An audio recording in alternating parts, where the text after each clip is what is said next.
आपका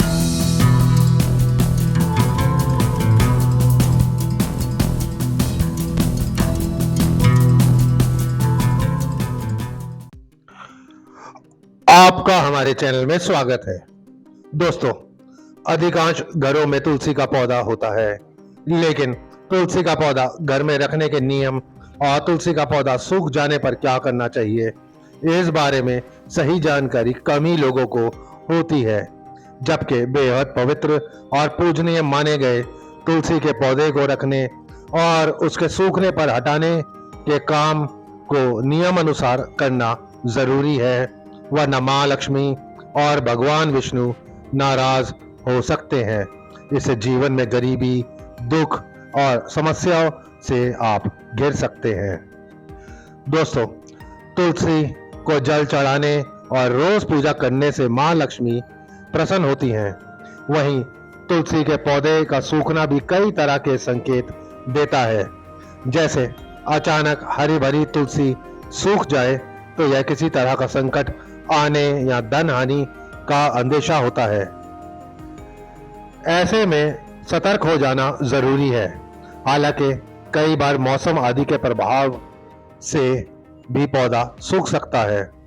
ऐसे में किसी भी कारण से तुलसी का पौधा सूख जाए तो उसे ऐसे ही नहीं रहने दें, बल्कि धर्मशास्त्रों में बताए गए नियमों का पालन करते हुए तुरंत हटा दें, वरना सूखा हुआ तुलसी का पौधा कई तरह की मुसीबतें ला सकता है।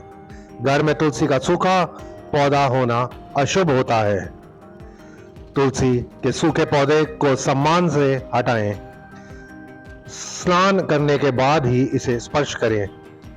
गमले से तुलसी के पौधे को जड़ सहित निकालें और इसे किसी पवित्र नदी, तालाब या पवित्र जलाशय में विसर्जित कर दें। लेकिन रविवार या एकादशी के दिन यह काम ना करें। रविवार और एकादशी के दिन तुलसी को नहीं छूना चाहिए। दोस्तों, पुराने पौधे की जगह नया पौधा लगाएं। तुलसी का नया पौधा लगाने के लिए गुरुवार का दिन सबसे ज्यादा शुभ माना जाता है। ऐसा करने से भगवान विष्णु की असीम कृपा मिलती है। इसके अलावा शुक्रवार के दिन भी तुलसी का पौधा लगाना शुभ होता है। तुलसी के गमले की मिट्टी भी शुभ होती है।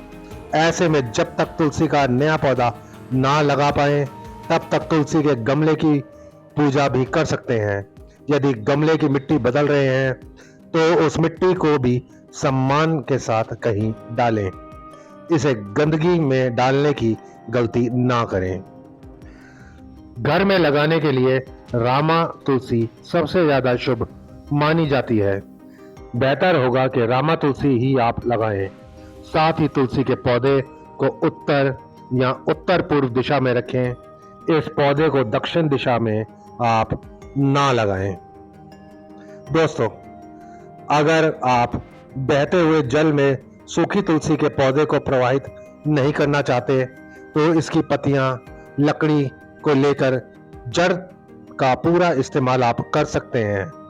अगर पौधे में सूखी पत्तियां हैं तो पहले उन्हें एक साफ बर्तन या फिर कपड़े में निकाल लें। इन पत्तियों को ताजी पत्तियों के बदले में भगवान विष्णु और श्री गणेश को चढ़ा सकते हैं। इसके अलावा आप चाय आदि में इसे डाल सकते हैं। दोस्तों, तुलसी के पौधे को निकालने के बाद उसकी जड़ों को निकाल लें। जड़ों को धोकर आप इस्तेमाल कर सकते हैं। जड़ों को आप घर के मुख्य द्वार में बांध सकते हैं। इससे माँ लक्ष्मी की कृपा बनी रहती है। इसके अलावा लाल कपड़े में करके इसे बाजू या गले में पहनने से ग्रह दोषों से निजात मिलता है। इसके साथ ही सुख समृद्धि, धन संपदा की प्राप्ति भी होती है।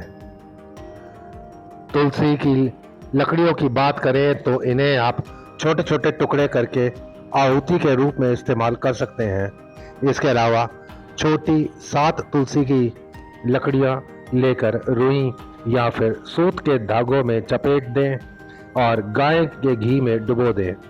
इसके बाद इसे दीपक में रखकर जला दें। ऐसा करने से व्यक्ति को हर क्षेत्र में सफलता मिलती है और सुख समृद्धि की प्राप्ति होती है। दोस्तों, वास्तु शास्त्र के अनुसार तुलसी का पौधा सूख जाने के बाद उखाड़ दें। इसके बाद इसमें दूसरा तुलसी का ही पौधा लगाएं। कभी भी दूसरा पौधा नहीं लगाना चाहिए सूखे हुए पौधे के साथ। अगर आप तुरंत तुलसी का पौधा नहीं लगा रहे हैं तो उस गमले की पूजा रोजाना करते रहें। इसके साथ ही अगर मिट्टी बदलनी है तो पुरानी मिट्टी को सम्मान के साथ कहीं अच्छी साफ सुथरे स्थान में डाल दें। कभी गंदगी वाली जगह में आप ना डालें। आशा करते हैं दी गई जानकारी आपको उपयोगी एवं महत्वपूर्ण लगी होगी। वीडियो में अंत तक बने रहने के लिए आपका धन्यवाद। वीडियो अच्छी लगी हो तो लाइक एवं शेयर कर दीजिएगा एवं चैनल पर नए हैं तो चैनल को सब्सक्राइब कर दीजिएगा। यदि आपके पास किसी भी तरह का प्रश्न है, अपने जन्म को लेकर, जन्म कुंडली को लेकर, जीवन में चल रही समस्याओं को लेकर या किसी अन्य समस्या से आप परेशान हैं तो निसंकोच होकर अपनी समस्या, अपने प्रश्न को हमें सीधा पूछ सकते हैं। अगर आप वीडियो के कमेंट बॉक्स में हमसे नहीं पूछना चाहते तो चैनल के बायो में हमारा टेलीग्राम चैनल का लिंक है और वहां से हमारे टेलीग्राम चैनल पर जाकर अपनी समस्या, अपने प्रश्न को हमें सीधे पूछ सकते हैं। हम पूरी कोशिश करेंगे आपकी समस्या, आपके प्रश्न का सटीक निदान करने के लिए। जल्द मिलते हैं एक नए एवं रोचक वीडियो के साथ। धन्यवाद।